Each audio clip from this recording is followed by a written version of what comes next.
Hi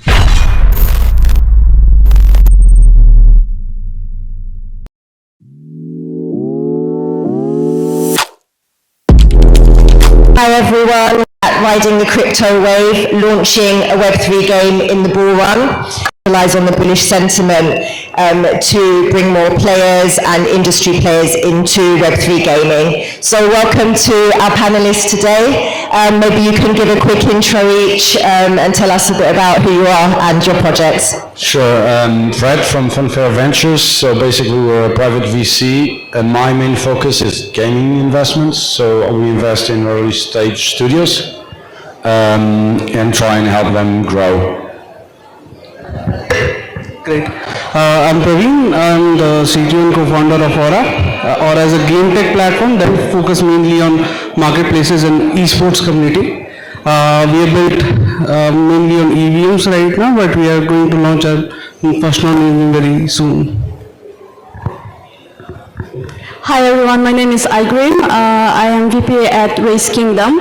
Race Kingdom is a Web3 racing game with an aim to build digital twins of the actual camel stables in the metaverse.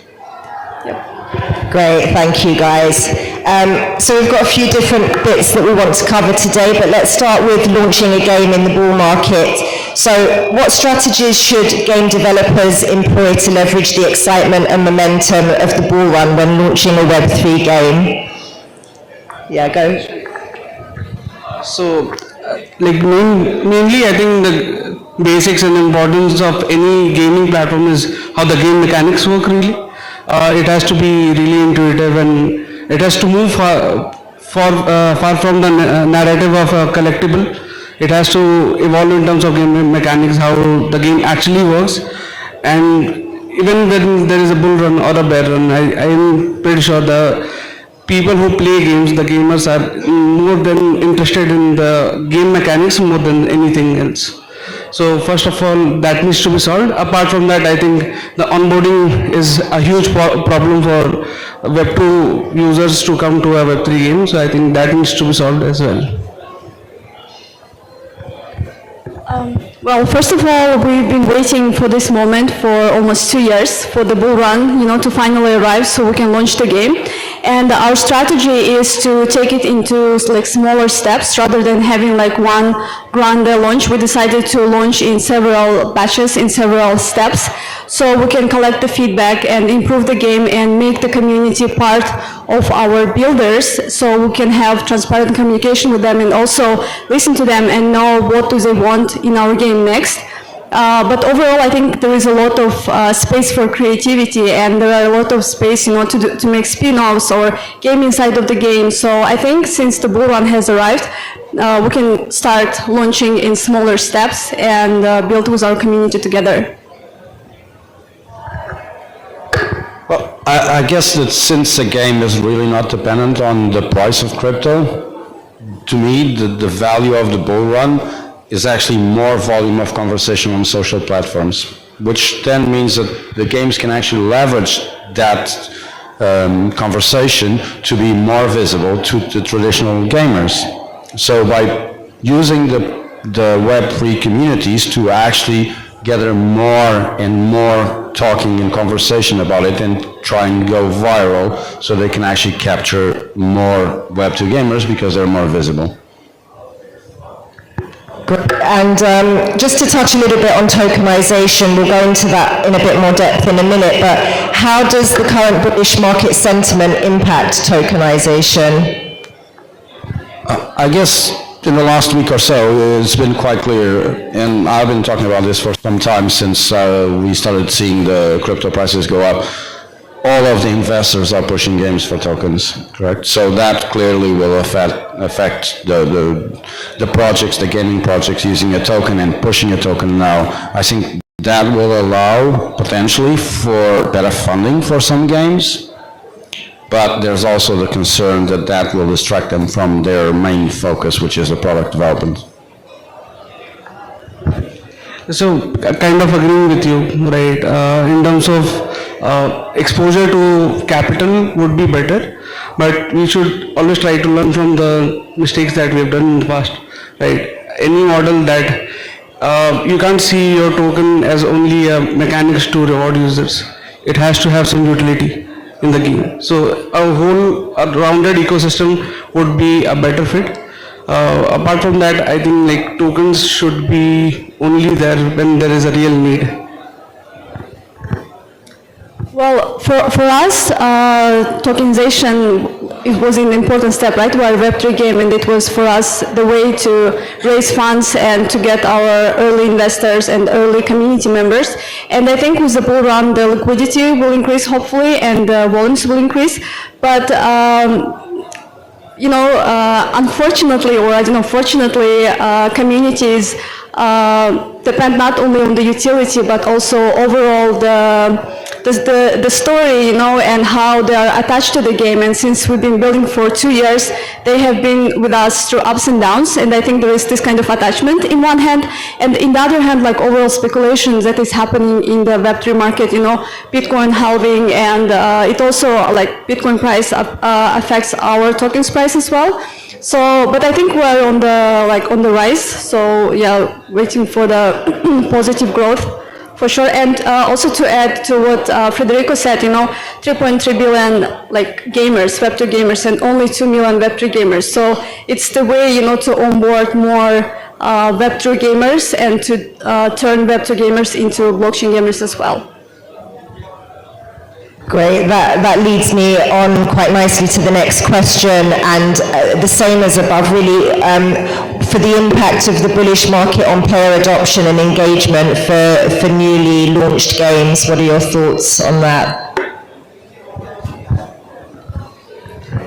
Well, there are a few gaming guilds, right? Like world-known gaming guilds that we're also partnering, and and we want to also hear their feedback. But in the other hand, I noticed that there are smaller communities emerging, even like yesterday at the opening event and at the token event, like I probably connected with like 12 different communities, and like metaverse and gaming accelerators that also have their own communities. So I see that, of course, social media, Discord and Telegram are big. There are different guilds that are not as popular as the biggest ones. But in terms of the user acquisition, we decided to go with the guilds in one hand, and in the other hand, we decided to target crypto users because they know, like crypto native people, they know the value and they know the opportunity for crypto. And since if the game is also fun, it would be easier for them, to at least try to test, to see where the utility is for their token, right? And the third point is we will also want to target like younger generations, because for them it would be also, in one hand, since it's play to earn some money, in the other hand, to educate them and for them to understand and experience like hands-on what is Web3. So they can do all of the research, all of their education, like in theory, but they can also apply their knowledge through our game and understand, because we have several tokens, we have Rapid Ethereum, we have Matic, so they can understand what's the concepts of bridging, what's the concept of interoperability, how in general market works. So I think for them, like for younger generation and students, it would be a good means to apply their knowledge in practice. Yeah, so pretty much covered everything. So only thing that I feel like with the bull run running, there's a higher liquidity pools going on. So I think with the general consensus of bull run being there, people are not like retail investors, and people who had like a bit of resistance in the market are now willing to take up the chance to try out a new game. And in terms of user acquisition, it becomes a much more easier front. So I guess a little bit of what I said before about user with social networks. My biggest concern is that when there's a bull run, there's a lot of people that want to get involved with the token, so they will go and play the game. But my fear is that actually isn't the user acquisition that the game wants. They're probably not retaining those people because they're not going to play the game. So I think that the bull run doesn't really equate to user acquisition if they're targeting a Web3 audience that isn't going to stick with the game long enough. Again, as I said, it's a way for you to create more noise, but it's probably not the kind of audience that you would like to have in your game for a longer period of time. And that would be going to the fundamentals of acquisition, retention, and, play time.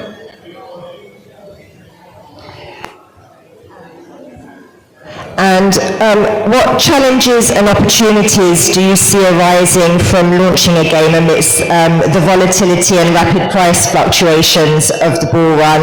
And what does that look like from, a gaming point and from an investor point as well? Well, I don't know. I think I see a lot more challenges now. I think people always tell me, oh, well, yeah, last year was really hard and this year is much easier. I think that actually is a big mistake. I think it's much easier to get funding, but I'm not sure if that actually means anything in terms of fundamentals. I don't know about from the gaming studio side, but I can tell you from a VC side, what's happening is valuations are just going high. But the reality a lot of the times is nothing has changed with the game. It's just that the crypto gone up, valuations gone up, but the fundamentals in the game are still exactly the same, which means from our standpoint, we're probably going to invest less because we're not seeing better game and better quality, just bigger valuations. Yeah, I totally agree with Fred. I think like the investors that you get in the bear market are the ones which are more relevant in terms of, because they were with you at the downtime. So with the bull run coming in, I think the fundamentals have to be sorted. Whether what sort of run, it doesn't matter really. Apart from that, it will be easier for games to raise capital. Game studios to raise capital. There would be a lot of partners. An ecosystem would develop a lot, but we'll have to wait and watch how that ecosystem actually directs us to real gamers, right? That is the whole idea. Well, volatility of the token, yes, in one hand, everyone understands that it's better to jump on when the price is down, right? But in fact, in reality, at least for us, it was vice versa. Because I don't know about other tokens, about other altcoins, right? But for us, I mean, it was a different experience because you never know and if the game is going to survive or not, if the project is going to stand and stay for another 5-10 years. So for us, since we survived those 2 years, the bear market, and since we have a long vision, like 10-year vision, it was like different conversation. When we started sharing our roadmap, our vision, like our next steps to evolve the platform, basically the conversation has changed. But overall, like just looking at the token price and into the volatility, it didn't help at all. And despite the price going down, only I would say some private and few of the users were able to jump on the wagon and take advantage of that. But overall, I think market was extremely risk averse, at least in our experience. Great, and you guys have touched on this a little bit in the last question, but with the bull run, Bitcoin halving, do you think this will have an impact on funding and on liquidity flowing into the Web3 gaming ecosystem? I think we've seen funding increasing. We've seen a lot more investors coming in. The question is, are those investors there just for the quick profit, or they're there to help and partner with the studio and invest in the long term? I think a lot of people that are pushing for token raises with these studios are just there for the short term, which means it's good for a studio because they can actually get some funding, but I'm not sure they're going to get the right support from an investor. So I've seen like a better strategy in terms of check sizes. The valuation, as you said, is very better right now, but I don't know whether they are looking for the right kind of investors. It's not only with the money that you'll able to scale, right? You need like strategic partners to help you out, right? In terms of user acquisition, gameplay, in terms of how you shape your product for the next generation of Web2 users to come on to Web3. Then only the Web3 gaming scene is going to scale. Also, the entry barrier to owning an asset and playing a game has to go down because nobody is like any gamer who's like going to try out the game shouldn't have to face like a really great barrier for entry into the game. Well, I'd like to add that, first of all, I absolutely agree with Federico. There are different types of investors, and we personally turned down a few of them who wanted, just to make some money and weren't smart capital. We definitely prefer smart capital over, like short gains. And during the bear market, we decided it's better to have partners, to be part of different accelerators, to put as much value to the platform as possible and wait for the better times, for the funding, for the launch. So right now we are part of a few accelerators, we are partnering with different gaming guilds. So yeah, and I think it's bringing a lot of value. So this could be like another strategy in terms of the fundraising. So your platform would, the valuation would be much higher since you've done all of the homework, since you add as much value as possible through different programs and partnerships, etc.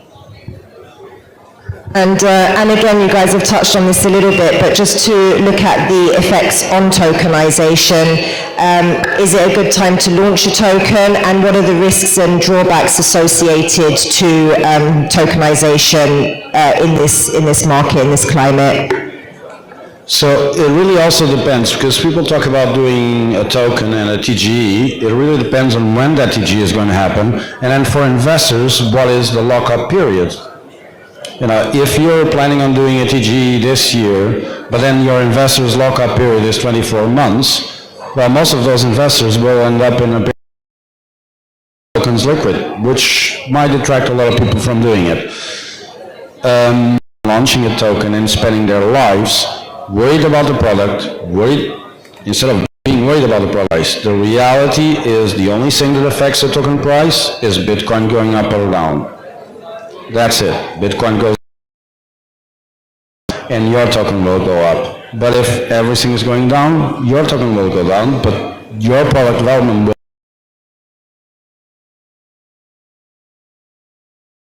focus on product development. Agreed. I think product development, obviously tokens have a utility or like sort of community-driven governance in terms of the game to launch a token for even the game, right? It has to serve some purpose, whether it be community-driven governance or utility in the game itself.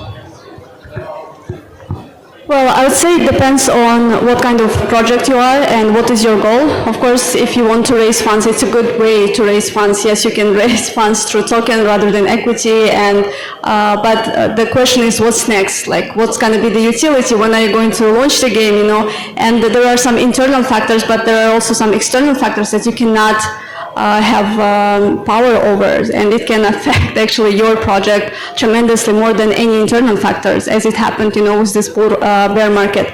In one hand. In the other hand, there are so many new ecosystems and studios like WeMade or iDOS games that have launched their own SDKs, that have their own native tokens, and you can be part of those ecosystems and actually share some knowledge, share some resources, and make your project more successful. So it depends on the goal, I think. But overall, of course, bull run is the best time to launch a new token because there is liquidity, there is user engagement, and overall the market is up. Of course, it's a good time.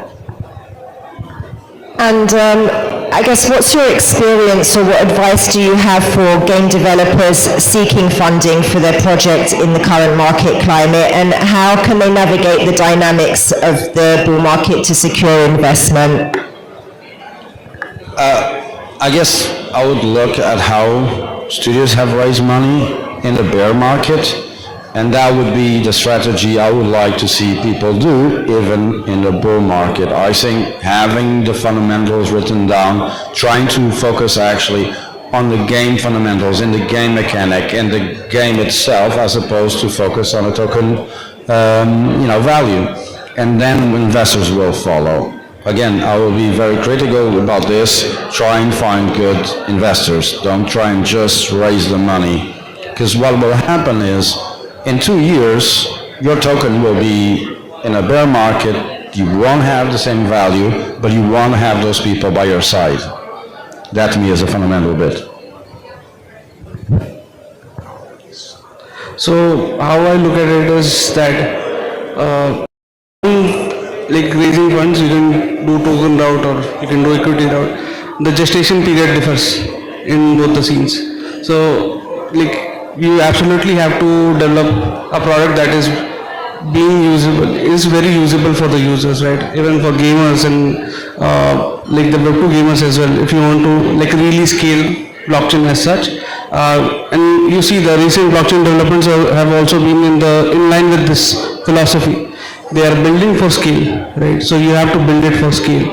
How you plan your gameplay ahead, build newer mechanics with, if you are doing a token, build newer mechanics with token which are very engaging to the users is what I feel should be done. Apart from that, like it's a good time to raise funds because the general consensus among the retail and the institutional investors are a little up. That's about it. I would say it's important to treat fundraising as a full-time job on its own because it's a lot of work, it's a lot of pitching, it's a lot of negotiation, it's a lot of communication, it's a lot of background check, and it's important to have your data room updated and overall to have strong data room, whether it's about the product, the general information, the team, the financial part, and marketing, the strategy, everything. I think having it in the data room helps a lot since the investor can do the background check properly. And second thing is the warm leads and warm connections are much better than doing the cold reach out because eventually, like, once you raise funds, you're going to work with these people for the next 5-10 years, right? So it's important to have same mindset, same values, and like same overall like outlook into the market and into the industry. So yeah, I think those two things are important. And just to touch a little bit on market dynamics and player behavior, are there any notable trends or patterns in player engagement and monetization during the bullish market cycles? And do you think it's different this time? I would say there are overall two types of players or two types of users when it comes to gaming, especially Web3 gaming. One that want to make money and they're just purely, to earn some money, and they would play the game, but the end goal is to earn some money. And the second type of the games that we have is, second type of the user is the ones that's actually interested in the game itself and, want to learn like what's happening next, want to take part in development, and they usually take part in our polls, like what kind of creature we should, develop next, what kind of additional features we should have. And also, I would say that they are very interested in upgrading the creatures that they have. And I noticed that a lot of SDKs also focus on that, on virtual goods and additional skins and tools. Since attention span of the people are so low right now, I think like constant upgrades and additional features, additional modes in the game with additional tools and skills helps a lot. So I think in that sense, it's the same. But I hope that, the proportion of the actual players would increase in comparison to those who just want to make money, which is also fine. We're a Web3 game, this is also fine, but it should be an addition, not the main goal. And this is what we're trying to change, actually. This is what we're working on. Yeah, making money should not be the primary goal of a gamer, right? I think it's fine if there are P2E models. I think the game has to be inherently fun so that the gamers could come in. And once the gamers are out there, then inherently the business model drives up, right? Through the stories that you try to build, narratives that you try to build. So mostly around, I think with the bull run, I don't see like how it does change how the gameplay works.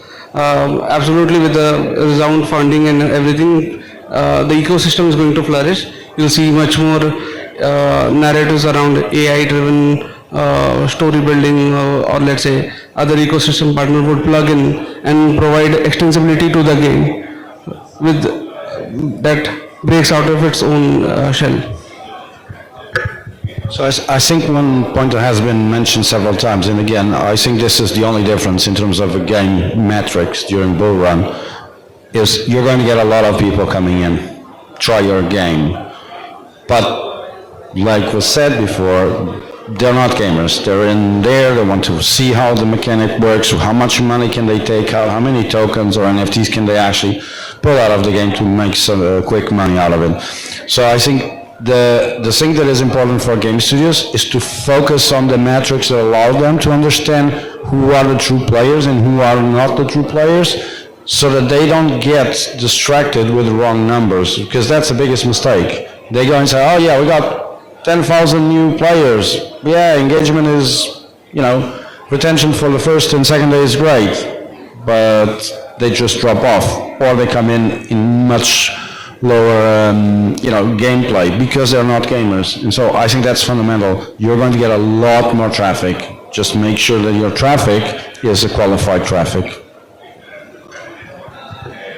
And looking beyond the bull run at long-term sustainability and growth, what considerations should game developers keep in mind to ensure long-term sustainability?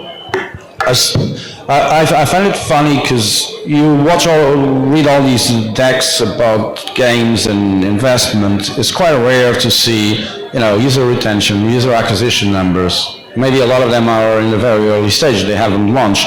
But even the words and the wording around it, I think that it's fundamental, correct? You're building a game. You need to know how many players you're going to attract. I think the topic that goes, well, I have a community of 45,000 people on Discord. Yeah, they're all interested in the token. Okay, the conversion rate from that community into gamers is probably going to be small.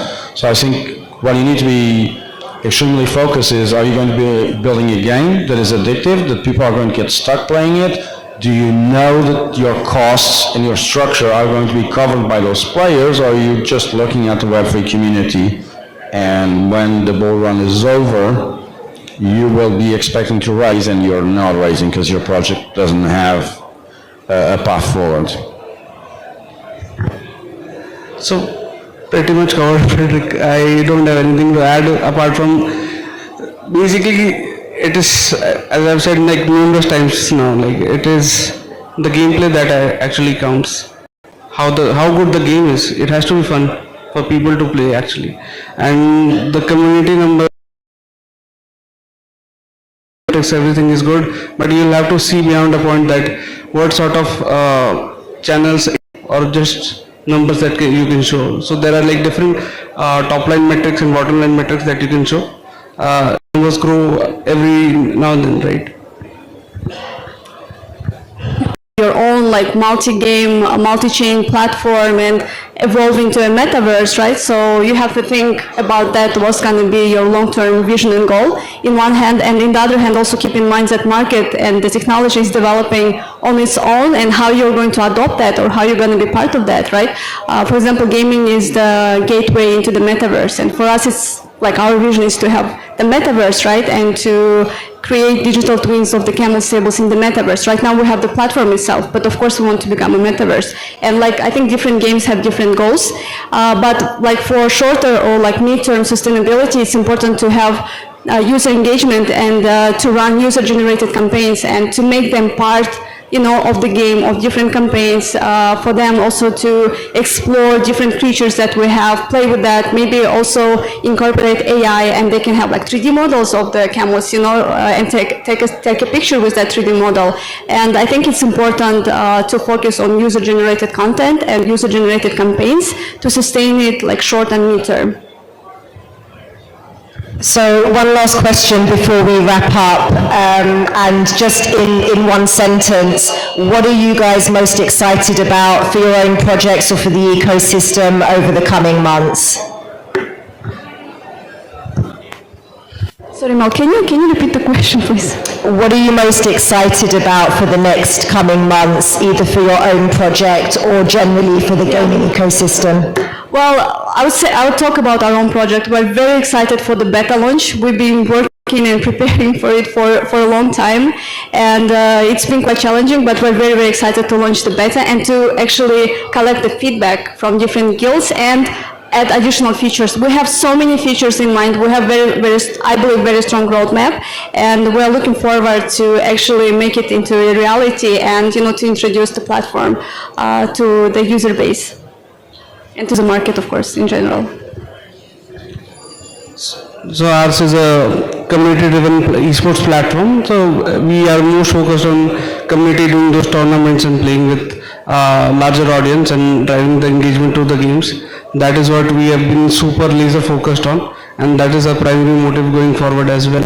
Apart from that, we have launched like a Power Play program that helps games which have like 1,000 plus users, monthly active users. We are helping with them with a aggregate fund of 1 million plus. Well, I guess I don't have a lot more to add to what they said, correct? Each game has its own objectives, and looking forward to some things.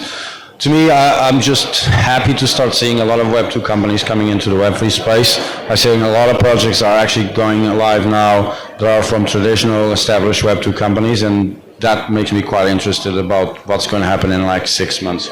Less about the bull run, but more about the general direction of the space. Great. Okay, we're going to have to wrap up here. Thanks everyone for listening, and thank you guys for joining and sharing your insights.